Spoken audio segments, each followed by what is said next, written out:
Very good morning, myself, Shivlal sir, and I am working as an educator also. And today I want to tell you very important topic in the name of the topic: revenue expenditure. What is the difference between revenue expenditure and capital expenditure? इन दोनों में क्या अंतर है? आपको पता है कि हमारे प्रधानमंत्री जी देश का विकास करना चाहते हैं, लेकिन नहीं कर पाते, उनमें मजबूरी है। तो पहले हम समझते हैं कि रिवेन्यू एक्सपेंडिचर क्या होता है। आपको पता है हर साल हमारे देश के किसानों को सम्मान निधि बढ़ी जाती है, जिससे 500 रुपये पर मंथ उनके अकाउंट में एक साथ जाते हैं, कुछ लगभग 6,000 रुपये, और लगभग 70,000 करोड़ रुपये हर साल खर्च हो जाता है केवल लेके।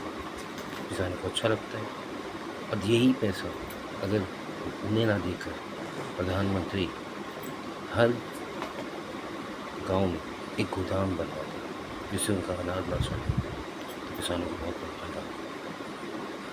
आपको नहीं पता जिस समय किसानों का गेहूँ कटता है ना अप्रैल के महीने में, तब वो 16 रुपये किलो तक दे देते हैं। एक व्यापारी आता है, ट्रैक्टर लेके अंदर घुस जाता है, लाखों 16 रुपये 18 रुपये। अब वही गेहूँ 3 महीने बाद 28 रुपये किलो देता है।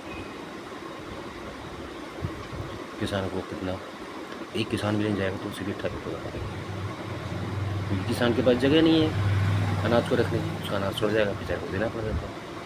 लेकिन वही पैसा जो 70 लाख करोड़ है, यदि हम गोदाम बनाने में लगाते, यानी कैपिटल रिवेन्यू एक्सपेंडिचर में लगाते हैं, तो देश का विकास होगा, किसानों को फायदा होगा। लेकिन किसान को चाहिए 500 रुपये महीना, जो उसके लिए बहुत वैल्यूबल लगता है। जैसे छोटे बच्चों को 500 रुपये दो, तो जिसको जो से देगा उसके लिए बहुत बड़े आगे। लेकिन उन्हें पैसा चाहिए, और प्रधानमंत्री की क्या है, मजबूरी है, क्योंकि उन्हें 5 साल बाद फिर सत्ता में तो किसानों से वोट लेंगे।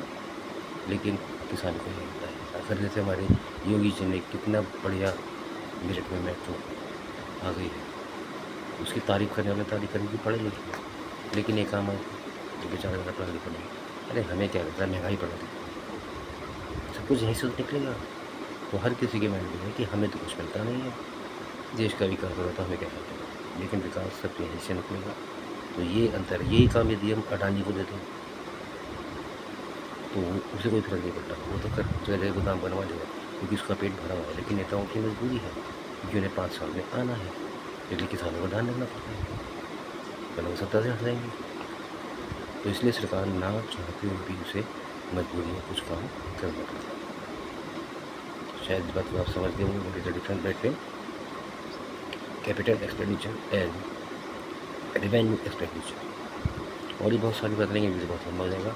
यदि आपको अच्छा लगा तो शेयर कीजिएगा और सब्सक्राइब कर दीजिएगा। थैंक यू, शुक्रिया, खुदा हाफिज़।